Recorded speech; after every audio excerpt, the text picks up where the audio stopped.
everybody, my name is Shannon Hayes from Sapbush Hollow Farm, where we aim to nourish and restore family, community, and planet. And this weekend for Sapbush Saturday, we're going to be making Boston baked beans. As many of you know, I believe in neutralizing the phytates in the beans to reduce the gas before we cook them. So today is Monday, and I'm just in here starting by soaking the beans. I have some lovely navy beans here. I've added some yogurt, which functions as an acid, and I'm going to cover them with water and then leave them overnight to soak, and tomorrow I'll come in and strain them, and then we'll sprout them over the week before I bake them.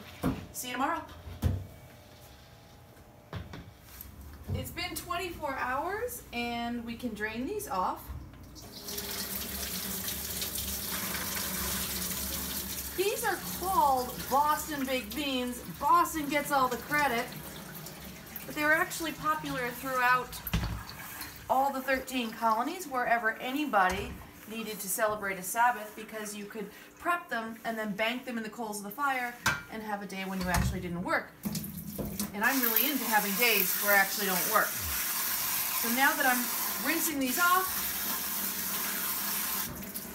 I'm gonna go take a ski around the farm. Bye.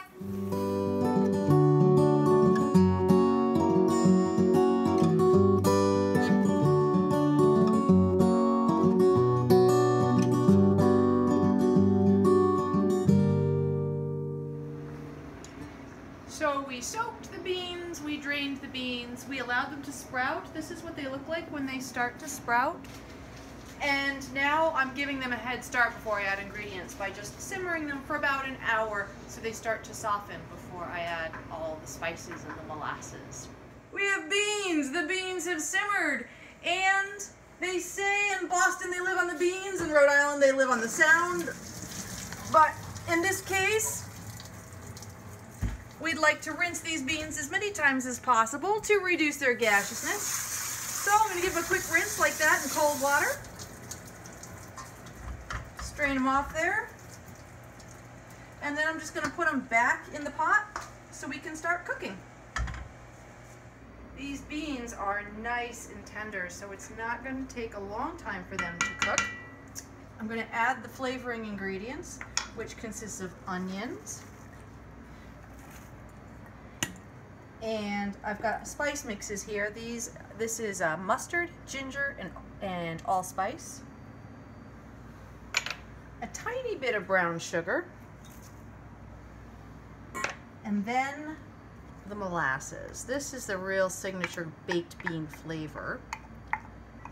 I use blackstrap molasses for this just to get a stronger flavor, and it's also higher in iron. The Grass-Fed Gourmet Cookbook says to cook it with water, and most bean recipes do, but I'm going to increase the nutrient density of this dish by substituting a portion of that water with this beautiful gelatinous bone broth, which is for sale in the retail freezer in front. But I just think it makes the beans far more nutritious. You get all those electrolytes in there, all that proteinaceous gelatin that improves digestion for the beans. And since this dish isn't really high in meat, the hydrophilic colloids in the broth actually attract digestive juices to the surfaces of cooked food in your stomach and improves digestion and helps you to get more from the protein that you do get from the dish. So I'm changing the recipe up a little bit. You can do that at home if you wish. And then I'll add a little bit of water, not too much. And then the pièce de résistance, our beautiful smoked pork hocks from the farm. And you'll see the skin is still on these hocks. If your hocks don't have skin on it, that's fine.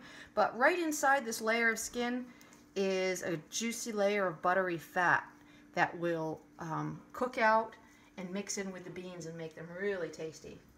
And I do like to make this an extra rich dish. One of these hocks would be fine for this dish, but we did promise people lots of smoked ham in their dishes, so I'm going to add 2.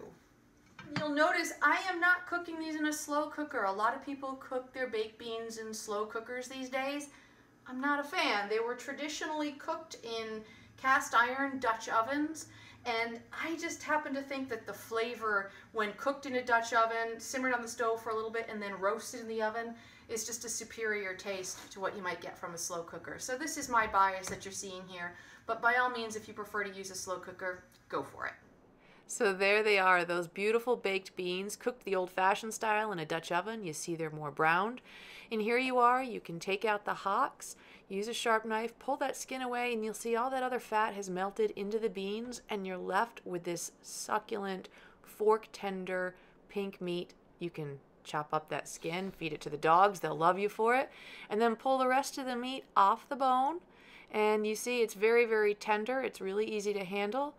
And take those little bits and just put them back in. You can dice them if you want to get them nice and small, or put them into big chunks if you prefer. And then just add them back and stir them in.